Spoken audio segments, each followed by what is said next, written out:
Hello, good evening, and welcome to the TNT Show. You know, it's been another great day for British democracy. The UK government is daily more like a crime syndicate rather than a government. It's now telling us it will tear up the withdrawal agreement and grab control of Holyrood. When questioned, a minister said, well, it's like this. We will only break the law in specific and limited ways. So that's one to remember next time you get caught speeding. Hey, I'm John Drummond, and I'm your host for the next 60 exciting minutes. Thank you for joining us this evening. We have yet another great guest tonight, and I'm really excited that she's with us. Stay tuned to hear from an accomplished singer and all-round entertainer. I'm a big fan, but also an avid independent supporter. But first, a few words about TNT. TNT, as you know, stands for The Nation Talks. So in many respects, this is your show. You can contact us live. The details are on the screen, or you can write to me by email at john@cliche.com. Feel free to use any of these methods, and we'll try and take as many of your questions as we possibly can. So, now to our guest. Tonight, The Nation talks to Eddi Reader. Eddi's latest album is Cavalier. Make sure you get Cavalier. Make sure you do. How are you, Eddi? How are you coping with the pandemic? Yeah, I'm coping well. I'm okay. I think I was saying to somebody today that it brings in all the tenement woman training, you know, the bleaching and the cleaning and the ironing and the feeding and the recipes and I've just turned back into that. So I rely a lot on that, and I'm glad of it. Does it make you feel uncomfortable, or do you feel you welcome the change? I quite like that people keep distant. By this time of year, I usually catch about 5 or 6 viruses, and I've been touch wood, I've been, clean bill of health all the way through it. And I mean, I know people that have caught it, and the actual big one, COVID one, and not survived. So it's a warning, but I think we have to relax in a little way that, as long as we're safe in our house and we wash and we clean and we keep distant, we're all right. Yeah. We'll get through it. But you're an entertainer, you're a singer.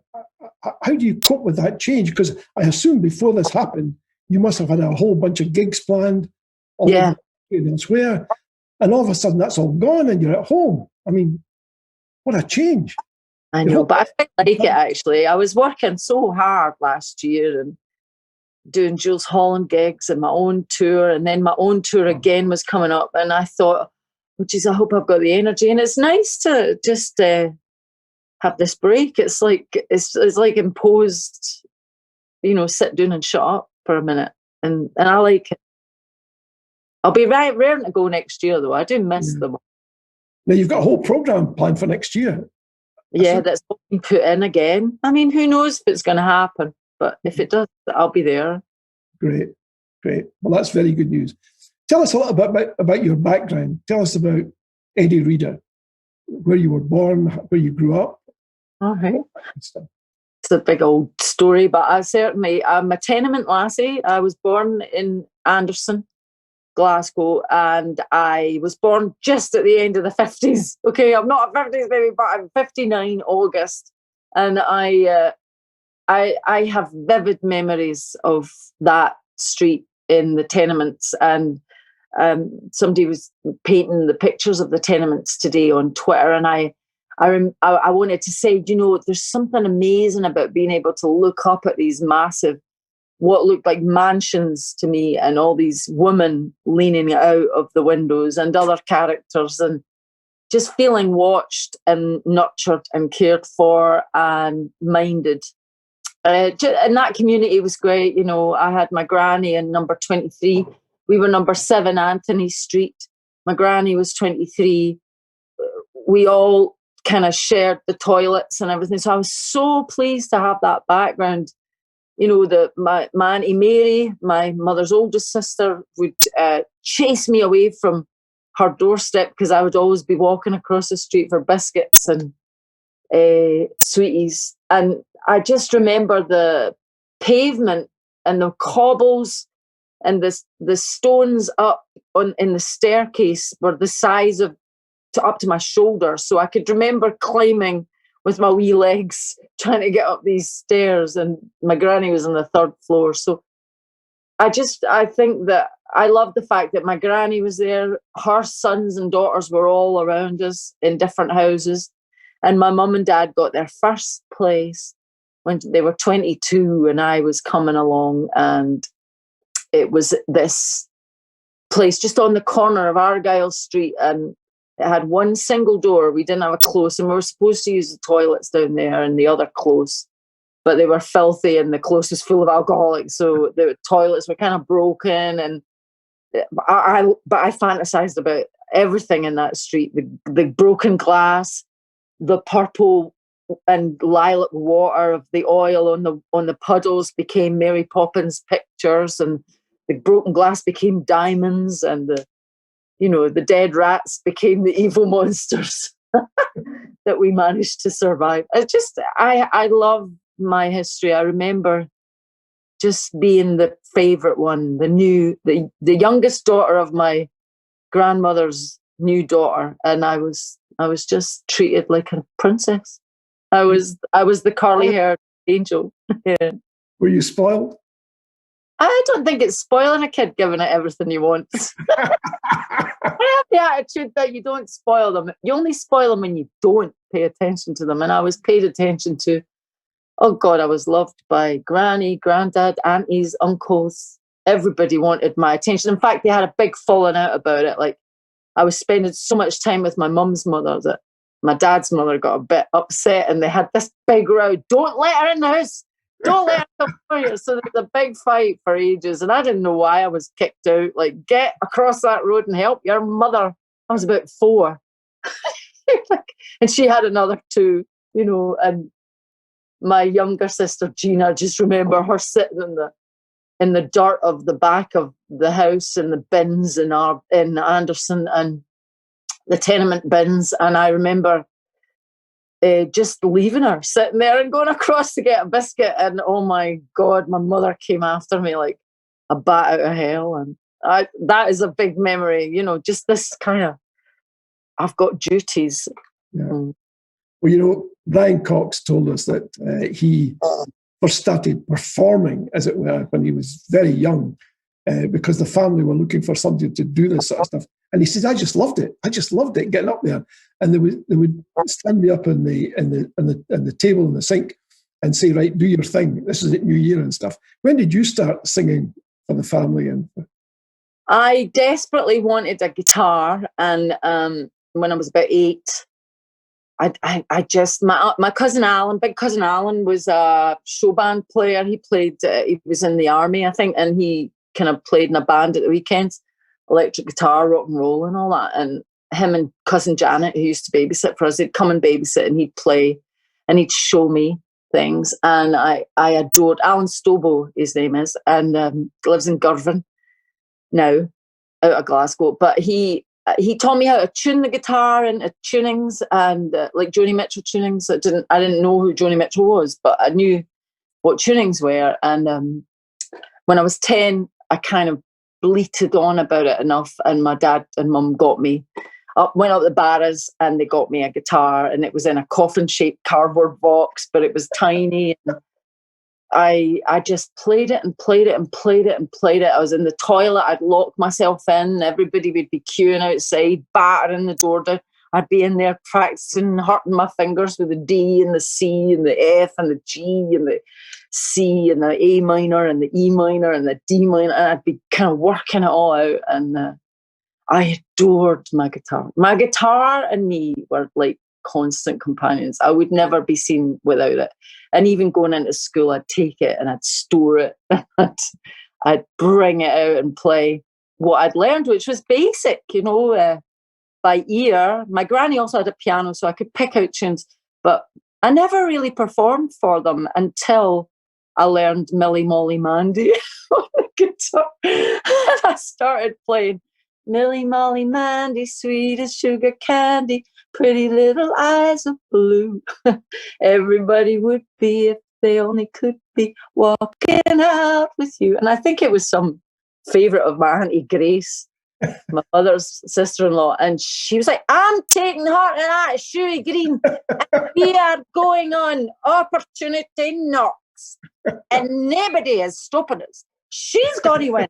And the only person I'd noticed was on opportunity knocks was Lena Zavaroni, and I was like, no way, I ain't doing that, and I'm not meeting that dodgy effer. Yeah. He looked a bit weird to me, that guy Huey Green. I just was in love with playing, like learning songs that were in the hit parade, the Archies, Sugar Sugar, and all the songs that they all sung at parties. I would accompany them. My dad singing Elvis, my mother singing Peggy Lee, Wishing Ring. I would sing harmonies. I'd force my sisters to do all the harmonies to Bye Bye Love. Consequently, Jean, my sister, can only go, there goes my baby with someone new. She hates me for it. No, she doesn't. But it's like, I can't sing that song without doing the harmony. And so I do that until I was about 15. But when I was 8, there was one big, massive moment when Belinda in my class at school, who was the favourite girl, she had eyelashes that were an inch long and stopped her sleeping at night, according to her. And all the boys fancied her. And we were in an extracurricular class called Mrs. McDonald's knitting class, where we learned to knit little purses with buttons and a triangle lid. And I was just treated in school like an entity. I had socks that fell down all the time and had to be kept up by elastic bands because I had twigs for legs. And I also had egg on my breakfast was always showing somewhere around. And then what happened was Mrs. McDonald, who had a massive black bouffant like Amy Winehouse, she didn't particularly like me, but liked all the good girls, all the girls that did things like Scottish country dancing and knew how to win an argument. And when I would just go, And I think she put this suggestion to us all that we learn a song to sing and bring it in on the Thursday. So consequently, Belinda sung, all kinds of everything remind me of you. So she did that. And another lassie, Lorna, did May you never smile at a crocodile, may you never tip your hat and stop bowing. And in my head, with my guitar, I knew that I could blow their minds if I could only be brave enough. So I put my hand up one Thursday and I said, I want to sing. But I didn't bring my guitar in. I'd got my dad earlier before he went to work to write out with his oil-stained welder's hands. He wrote out quite dyslexically all the words of Love Me Tender. And so I sung that, all 6 verses. And I had my hands at the back of my head, leaning on the blackboard. And when I opened my eyes at the end, first of all, there was a kind of shocked atmosphere, and then an applause, and then break bell went, and Belinda and Lorna and all their pals and all their boys wanted to walk me down the street. Come to my house and play. I've got a new Barbie doll. You know, you've been kind of in. And I realised there was a power in it very young. Yeah. I also got lots of compliments if I was doing the clothes. I'd be washing the clothes and the neighbours would hear me singing and they'd give me threepence or tuppence or something just for the nice song hen. So I kind of got affirmation that way, not through my family in that way so much. Because everybody sung in my family. So there was nothing special about me. It was only when I was 15 and I'd learned House of the Rising Sun on the A minor and the E minor. And there is a house. And I belted out because I really wanted to be Janis Joplin, but I sounded like Ariel from, Little Mermaid. So I couldn't quite get that transition into rough and ready blues singer. But I did scream a lot then, and I liked screaming my voice out. And so that led to kind of meeting people and busking and braving that little step between me and the standing out and putting my hand up. That was what I've always had to deal with, like busking or going into a studio or going on stage. It's that same feeling. You have to just get over it and get it done. Get your hands behind your head and shut your eyes and do it. So I've got better at it, I think. So what was your first step into a sort of professional career as opposed to singing because people like to hear your voice? Actually, what are you calling that? Are you calling that making money? Yeah, well, yeah. I did. Well, busking then. So busking was my first. I went to Sucky Hall Street, just outside British Home Stores, where the corner of British Home Stores was. Is that Buchanan? No, it's Sucky Hall Street, and across from Cut and Dried, the hairdressers, and I put the case down, and I just started singing. I'd gone with Croft and Bobby, another couple of buskers who taught me about the cinema cues, but I didn't want to do that because it felt a wee bit like I was encroaching on other people's space. Yeah. All I wanted to do was just, if people came and they paid, that was lovely. If they didn't, that's lovely too. It didn't matter. I just wanted to experience this like thing I could do that people kind of stood back and went, what's that? And I enjoyed that so much that I used to do it every Saturday. And the first Saturday I earned £30 in 10 pences and 50 pences. And £30 when the dough money per week was £27.80. So it was kind of amazing. I was like, what? So I wrote Glasgow Star about it, which is about walking down the Great Western Road on a tarmac wave because I was so high with this idea that I could just get free money. And then you found yourself subsequently at some stage in London. Mm-hmm. Yeah, London, then back home, then France, busking. And then London was really shit for busking because everybody was so down at heel. And maybe it was a bit threatening in the tube station. There was a few people would offer you a $5 for a sexual act rather than your money. And I'd be like, do you think I'd be doing that if I was doing that? You know, if I was doing this, if I was doing that. You know, and also I met a few people that were kind of following me home and it didn't feel very safe. Yeah. And except there were times in that tube station when my voice felt like it was in the tenement again. And I could see people at the bottom of the stairs just lingering with their ears up, just kind of liking what I was doing. And it was, I think it was the funeral of Lord Mountbatten, that guy that's the uncle to the Prince. And this guy with his badges and his bells and his whistles and his lapels, an old dude in a walking stick, heard me singing. And he came up and he was battering his stick against the wall and going, "What are you doing? This is so disrespectful. This day has been the man's honour. You are besmirching," and blah, blah, blah. And I just started talking like I was from Northern Ireland. And I said, "Well, I lost my brother in Northern Ireland. What do you think about that?" And he went, "Well, I didn't mean anything, miss. You just gave me £2. And then some dudes down in the bottom stair were going, "Leave her alone, you old fart." And then there was other guys, like boys, you know, North End boys. Yeah. They'd be like, "Oh, I bet you're really rich, right? You're really rich. You come down here and you're just playing music because your father's giving you a big bit of money." And I was like, "No."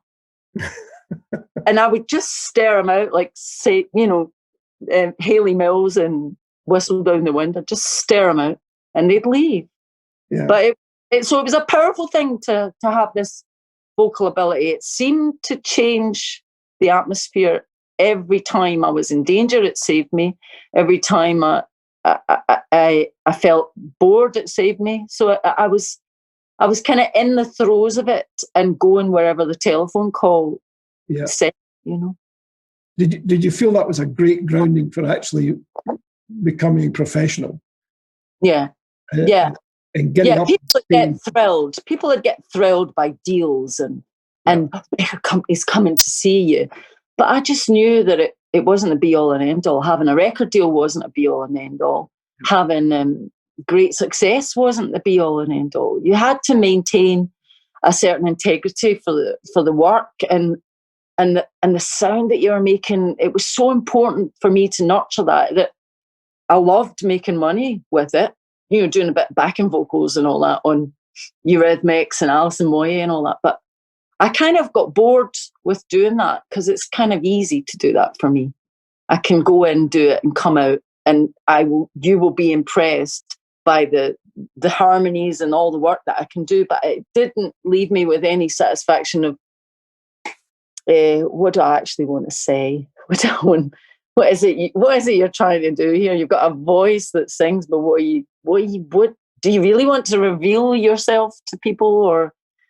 And I realized that I wanted to find songs that I could deliver like a postman, really, just tell you what the emotion is, so that whatever it is that softens my heart would then soften yours. And hopefully, cokeheads didn't really like what I did because it always annoyed them that I made them feel something. We've got some questions coming in now, quite a number. I'm going to save some of them for later, if you don't mind, folks. But here's one that might strike a chord. Anne Obaluk, sorry, Anne, if I mispronounced your name on Facebook. Our question is, Eddie, can you remember the shop Rita's in Glasgow in the 60s when we used to get taken to get a new coat for Easter? Every woman wants as well, shoes. Oh, my mother hated taking me for shoes because she got it on the coupons, and then I think there was some deal, wasn't there? You saved up and then you had a big splash out, and I'd go down the barras with her. I mean, the barras were great. They're a bit dodgy as well. I got felt up in the barras when I was 11. I was a bit kind of worried about the barras, but I did enjoy it. I do enjoy it. All markets, Belleville in Paris, you know, Petticoat Lane in London, and I think we should nurture Glasgow's market. Yeah. But yeah, Rita's, geez, to get those black patent shoes, I drove my mother nuts to try and get a new pair of shoes. She had 7 of it. She had 5 girls and 2 boys in the end. So I was first in the queue, so that was good. Then Jean got, when I was finished, the linoleum cut, you know, covering over the hole. So you became a professional. You were a backing singer, and then you became a professional on your own right as Eddi Reader. What was that like? That transition from being in the background to you being the star up front? It's difficult for me to use those judgment terms because I don't. But I think I never felt unequal to anyone. I knew I could do something, but I never felt that anybody. What's the word? I didn't walk about thinking that I had something that made me special. I just thought that I had something that I could do. And I was a bit frightened of all the lawyers speak and the manager speak and the agents speak. And it just wasn't my world. And I was in it. And I knew what I had was making the money, but I didn't. I was far too, what's the word? I was just emotionally connected to what I did. I wasn't pragmatically connected, if you know what I mean. I didn't see it as anything special. I just saw it as something that I did. So I couldn't barter myself for a bigger prize. I just did it. Whatever came along, I tried to go with what was the next best feeling. And the next best feeling was always, what's the next song? Yeah. I heard Mark Nevin's songs. I thought, that's the next best feeling. Let's go for it. And I had definitely managers and agents and people that were interested, and record companies that were interested, just because I was working with the Eurythmics and Alison Moyet and all that. So I had to step in the door. So you spend a lot of time on the road, I take it. Nowadays. Yeah. Well, for years I didn't know how to make money with singing. I knew how to busk, I knew how to do sessions, but once we became #1 album, #1 record, triple platinum in many different countries. It became a thing that became more like you've got to do this and you've got to borrow money to do it. Yeah. So at the end of the year, what you earn is taken off of what they've spent. So I found that I couldn't work live because it was too expensive. I was having to borrow 50 grand just to have decent sound and lights. And of course, nowadays it's different, but and I'm worried about all those people that work for musicians because they're in trouble right now. There's nothing to fall back on.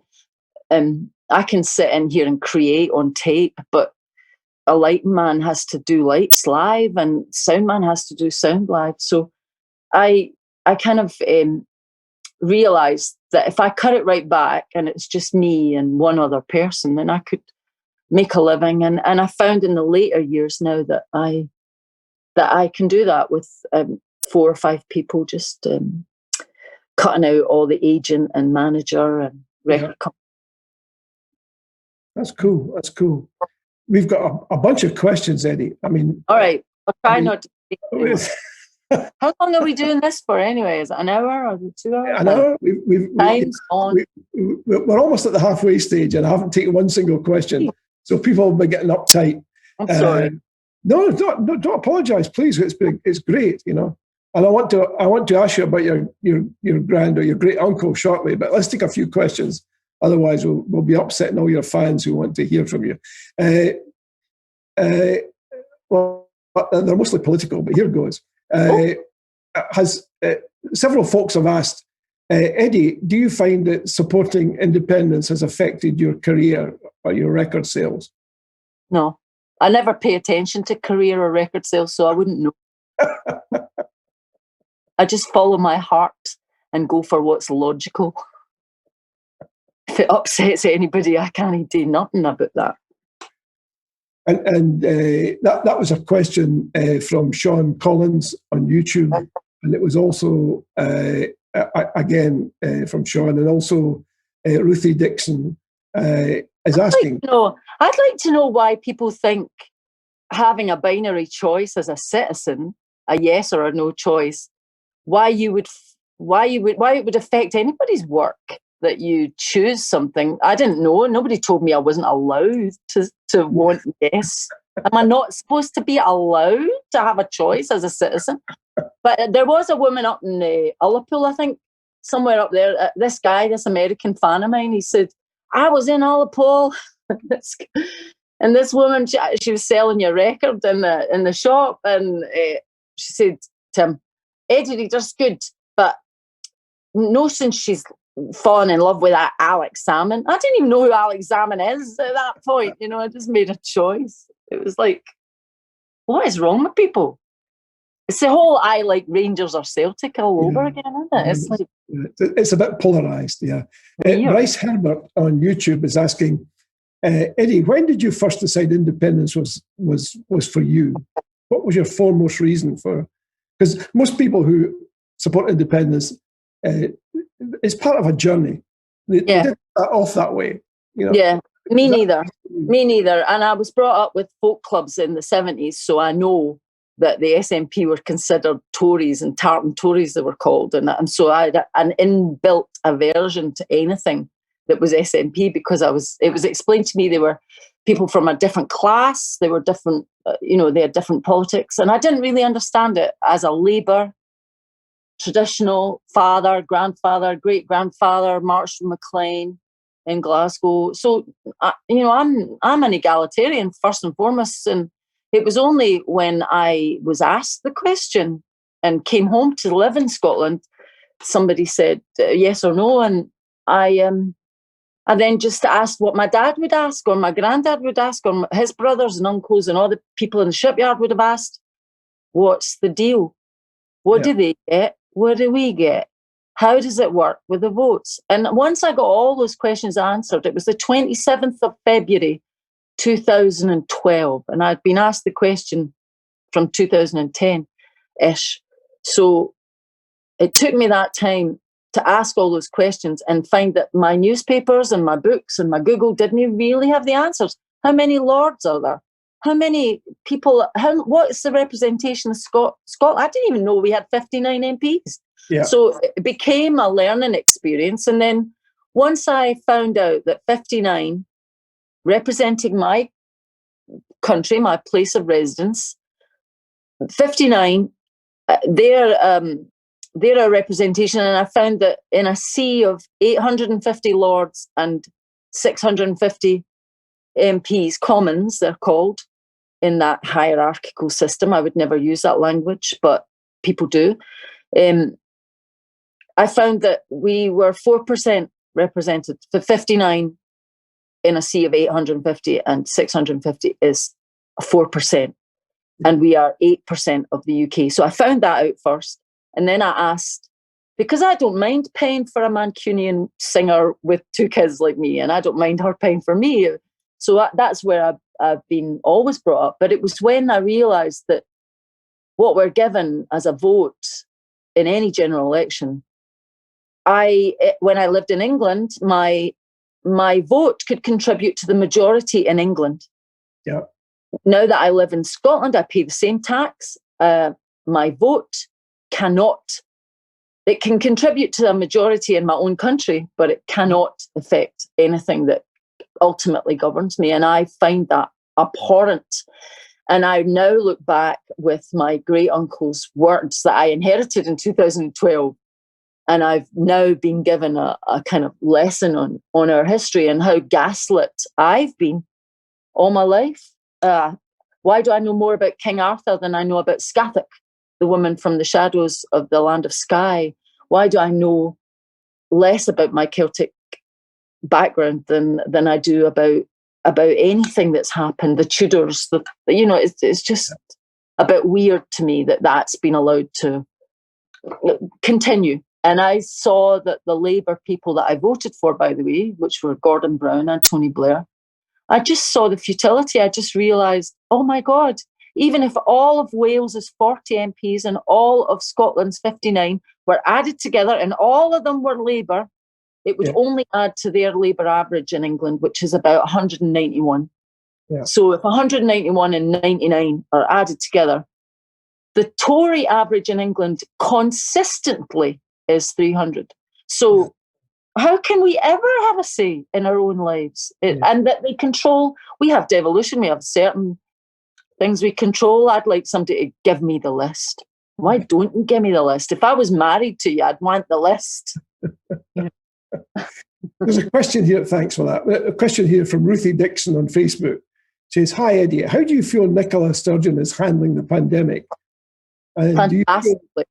Fantastically. I've never known such a configuration of we need and we get. So we've got this person who's able to hold her own with the bravery that I've never seen in a Scot, by the way. I've seen posh Scots. I don't think Nicola's a posh Scot. I like the way she uses the word whiz instead of was. I like the way she talks. I like the way she's straight. I like the way she's direct.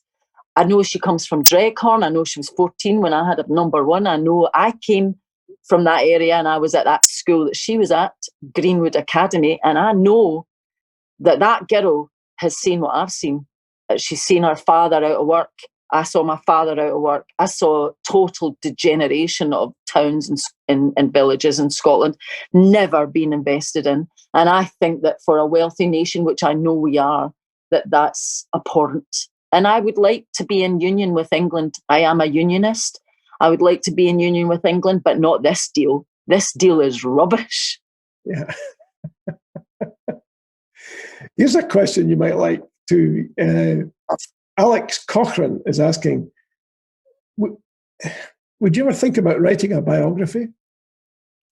Yeah, I occasionally try little. As I said to you earlier before we started talking, I have to stretch that muscle a wee bit because I don't feel confident enough about the written word. I know how to tell a story, but I don't know how to do it in words in the paper in that way. So I have to get a bit more confident about that and figure it out. But I would like to, because I think there's a lot of things about being a female in quite a macho society that I managed to witness and feel equal to all people that were in my company. So I don't know where that bravery came from, but I know it's something to do with Glasgow shipyards. I know it is, something to do with the sandstone of the buildings and just the patter and the way people treat you. I just know it.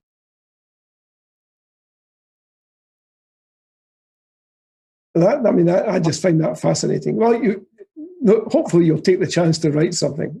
Yeah, and also for other singers. I mean, basically, people sing. They're like Olympians to me now. When I hear what they learn, they know how to sound like tuners. They know how to manipulate their vocal cords in ways that I don't think people were able to only 20 years ago. It's kind of fascinating to me how, a musical ability is nurtured these days, whether you're female or male. I find it egalitarian. A lot of lassies kind of go, what do you think about the macho behaviour? And I go, you want to take a step back to 1978 with me? Where the folk clubs in Scotland and England were a little bit weird. For a wee lassie and a guitar. But, I got through it. That's cool. Ruthie Dixon is asking, we've got quite a lot of musical talent within the indie grassroots movement in Scotland. She mentions Amanda Brown, Brooke Coventry and the Graham Brown Band, and Pete Scally. She said, would you ever consider getting together with them, maybe doing a song? Maybe say, for example, there's another referendum coming up, maybe next year. Is that something you might be interested in? It's always about work, and if the work is good, I follow, but I have to listen to work first, no matter who it is. It could be Elton John. The song's shite, it's shite. Would you consider writing something yourself? Maybe. I mean, but I don't have any control over that. I just kind of go, please, send me some inspiration. I just do that and hope, have a bath, smoke a fag, go out in the garden, dig a hole, then something might happen. I think maybe what prompted the question was when we were talking with Brian Cox, he plans to come back if there's another referendum. And Alan Cummings has already signed up to do the same thing. Is that something you might be interested in if there is another referendum? Joining a platform of people, say, from show business and elsewhere, entertainers? Yeah, I did do that. I contributed to the Usher Hall gig. That was fantastic. I felt so wonderful being in that company. I noticed there's some infighting with some of the independent people here, which flummoxes me, because I know one thing: Tories never split. So unless you are prepared to compromise and put away your grievance, you have to go for the main prize at all times. Just focus. Indie, then we get the menu of choice. It opens out like a fan. So I'm kind of I don't think Better Together has ever stopped campaigning. So I've never stopped campaigning, and I won't ever, because I don't think it's fair. And I don't think anybody from Dudley would notice if the pipeline to our own money just stayed here and we dealt with it, than going down south. I don't think anybody from Didsbury, Dudley, Hatfield would even bat an eyelash if Scotland were dealing with their own money. And it's all about the money. That's all it is. It's not about social union, which is indestructible. It's not about the royal union yet. And it's not about us breaking up anything. It's about having a different deal with each other. And I believe in the wise nations: Wales, Ireland, Scotland, England, all of Ireland, all of Scotland, all of England, all of Wales coming together but autonomous of each other. And I believe that's important. The wise nations of the former United Kingdom. I think these are wise words, if you don't mind me saying so. Add Isle of Man to that, and you've got I'm wise.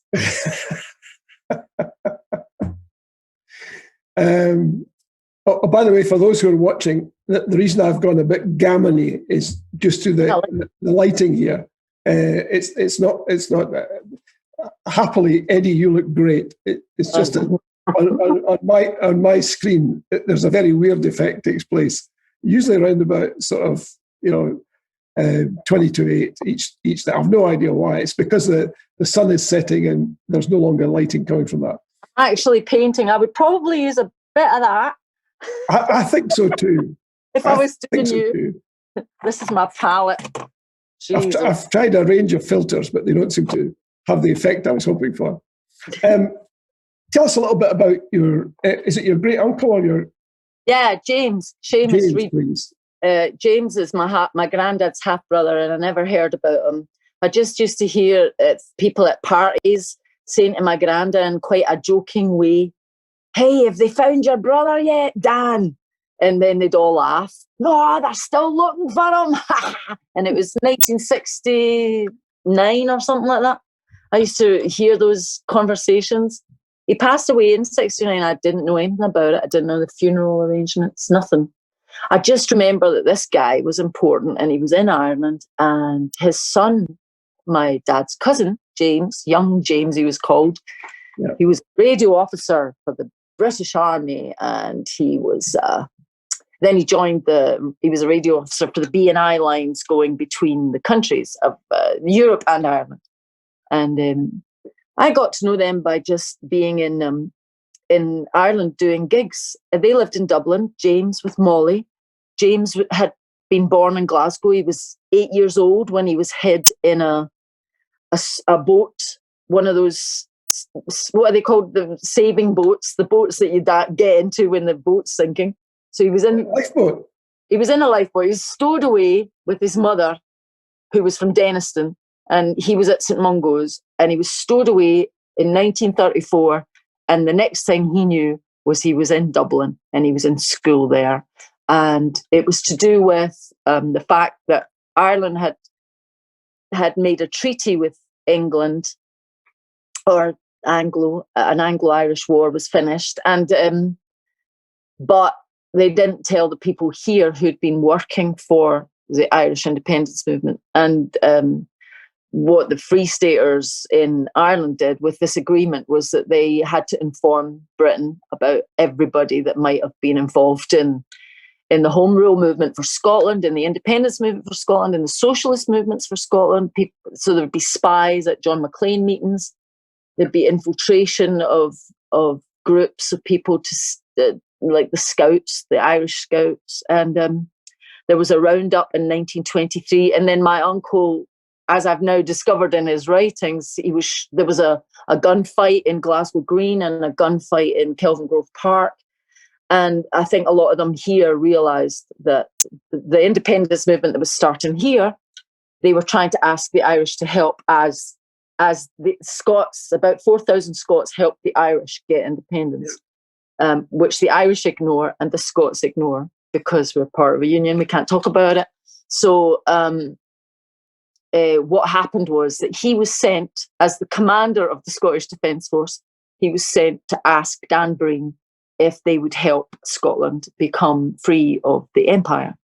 And he says in his papers, I knew that the answer would be no, absolutely not. We've got to deal with England. We can't afford to go to war again.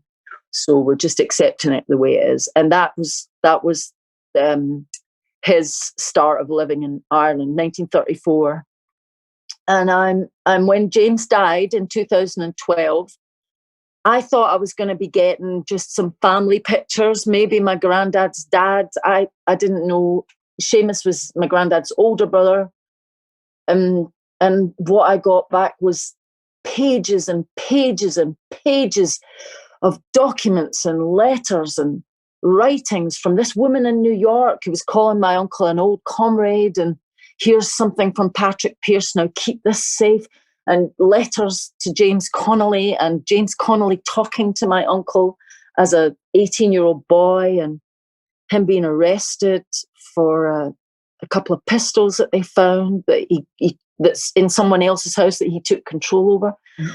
And all these words like about a Glasgow that I had never really experienced, but only had a hint of when you think of the men in the shipyards and how quiet they were and how taciturn everybody was with their kids, and don't talk about that in front of the kids. No, in front of the Waynes. Just don't bring it in here. No party songs, no football songs. Just keep it all quiet. And kind of this sense that all the men in my family had some one over on the authorities. Like they all knew something that the authorities didn't. And yet the authorities, like the local police and all that, would be in their houses and at parties, getting little bungs from their bookies runner activity. So there seemed to me in Glasgow, what he's revealing to me is this Glasgow that was honeycombed with dissent, honeycombed with radicalism, honeycombed with meetings about how to better life for the working man or the working poor, of Ireland, of India, of everywhere, of Scotland, of anywhere that was controlled by an empire, that they were allowed. There's a beautiful thing he says in one of his books. He said, I was 12 and I was the captain of the Baden-Powell's Scouts, and we went up to Wallace Well and Rob Royston up there, and he said we all sat down and beside the Wallace Well, and we all made a vow that we would nurture the people of the city we love, which was Glasgow. And I don't think they make them like that anymore. These boys. I mean, he was 18 when he was arrested. Yeah. And the story he tells me is, I met Captain Carmichael's mother, and you're thinking, Captain Carmichael, he's bloody 18. You know, I couldn't ask my son to boil the spaghetti at 18. Never. Get Ireland a country.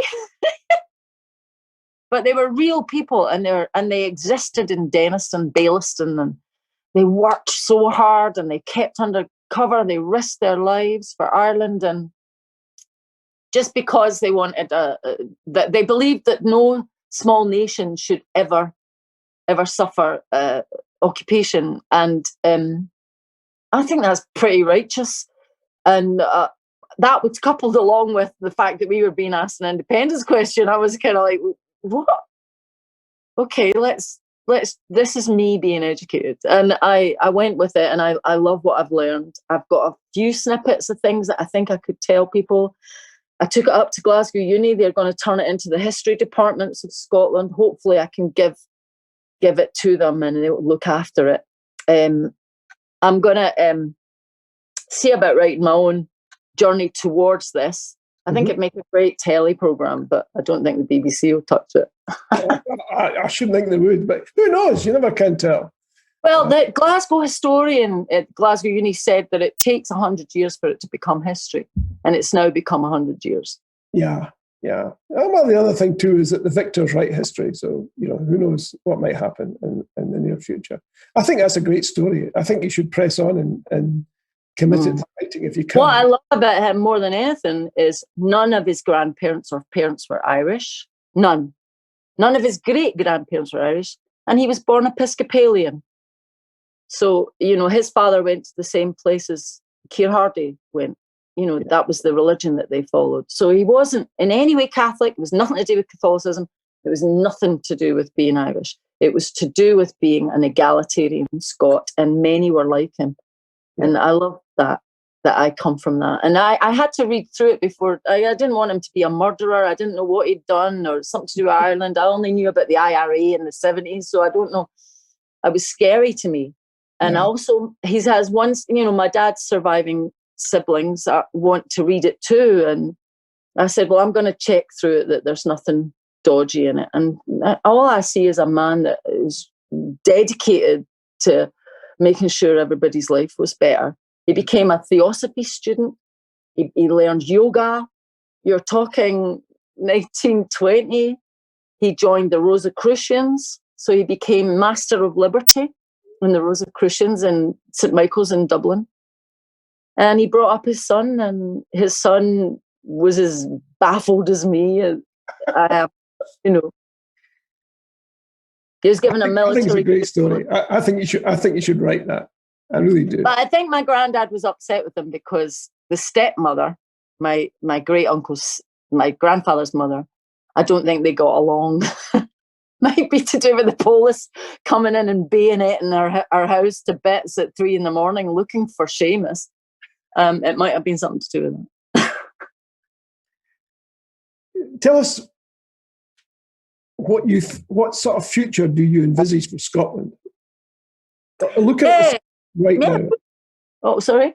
Looking at the situation right now, and bearing in mind the sort of power grab that we've learned about today, where it would seem that there are plans to effectively abolish Holyrood through various devices that allow centralisation and allow, for example, Westminster to ride roughshod over the wishes of Holyrood and to operate from Westminster. This new legislation gives ministers the power to act without consultation, literally without consultation. And even if there is any consultation, they're not bound by it in any way, shape or form. Well, that's good. They're making it really clear what the situation has been for decades. Yeah. We're ignored anyway. Scots in London are like ghosts. MPs that go to London are like ghosts. They walk about in those corridors with their cigars and their booze. They've got about 15 different pubs in that place. Everybody's out their face. Everybody's inviting them to part. That's the situation. Since 1707, Scotland have been down there playing the role of doorkeeper. They're just opening, there's nothing that they do that is of any value to anybody in that house. And so therefore, this is them just making it writ large. So I don't know if I was a no voter, I'd be kind of, okay. I did notice that about the no vote, because I was a no. No, I want to share everything. And then asking questions, I became, well, maybe that's not very fair. Oh, that's a shame for Scotland. Oh, wait a minute, Scotland doesn't get a say. Oh, what do we control? The road signs? Yeah. Right. I became maybe, then yes, then hell yes. And you don't go backwards. You don't go backwards. There's nobody I know that's going backwards. So every no that you know is going to, or frightened, if they're scared of change, this is going to help actually see what the problem is. And it'll help English understand it, because they just think we're leaving them like we're pals. I have to explain to my English family and friends, look at what's happening. We don't have any say. And I pay the same tax as you. You've got say. I don't have any say. Yeah, very good point.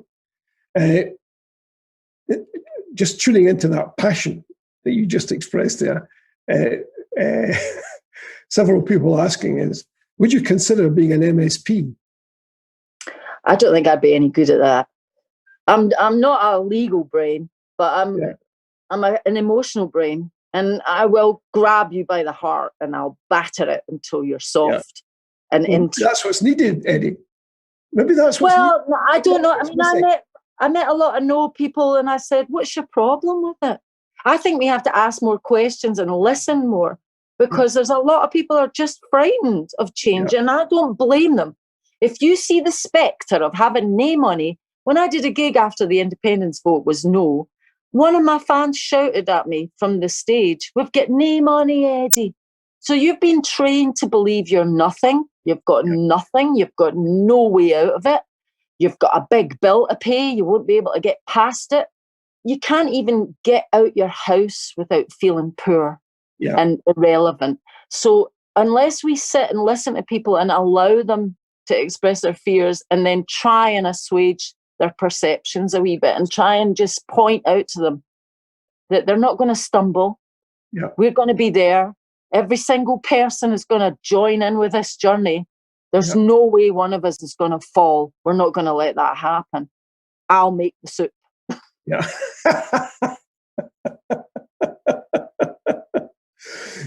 I'm back to tenement living, I'm back to tenement living. Fantastic.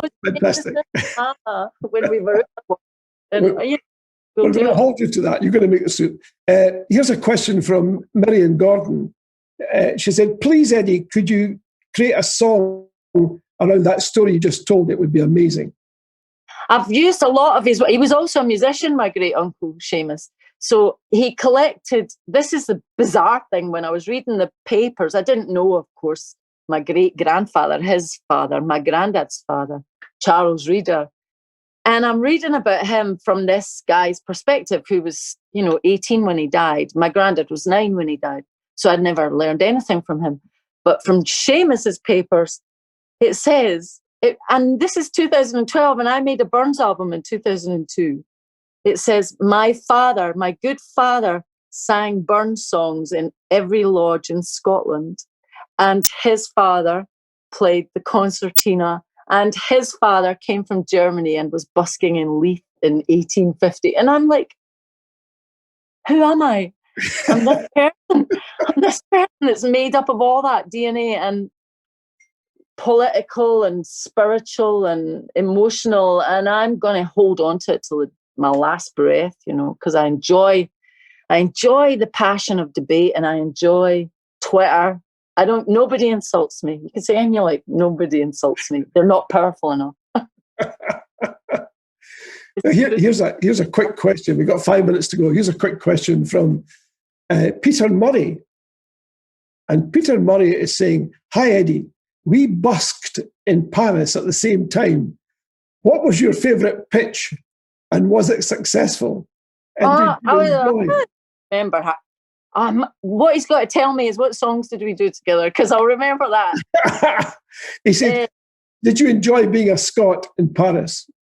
I did, because I got kicked out of a pizza parlour place because the football hooligans from England had been in the week before and destroyed the place.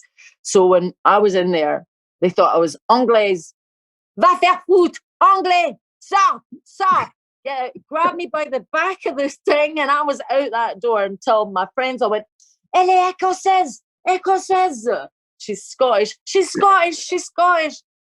Mademoiselle, je pardon. Voulez-vous une big pizza? Yeah. So being Scottish got me a pizza. But Saint-Michel, Rue Saint-Michel was my busking place. And I loved Paris. I love France.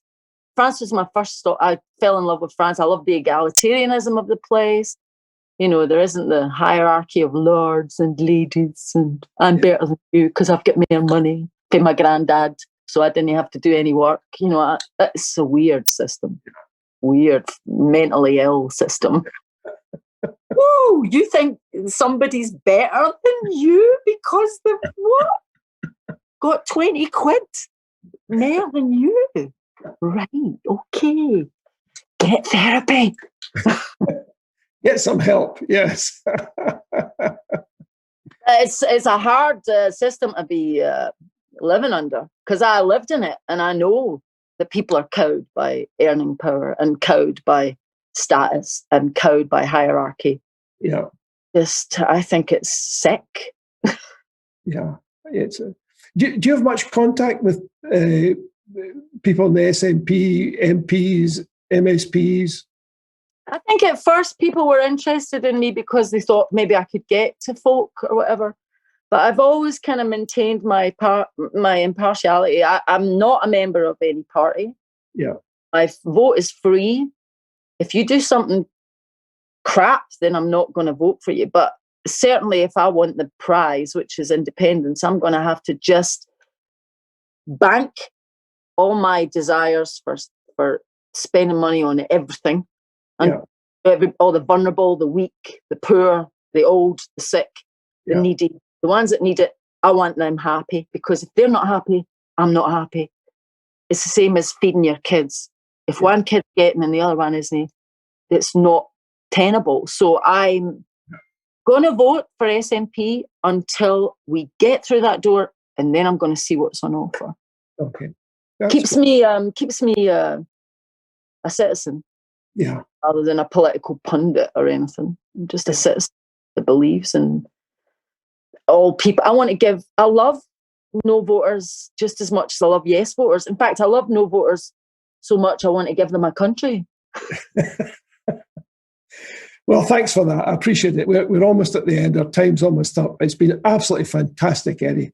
I'm so glad you were able to find the time, because passion is one of these things that translates. It goes through a screen, it comes off a stage, it's there.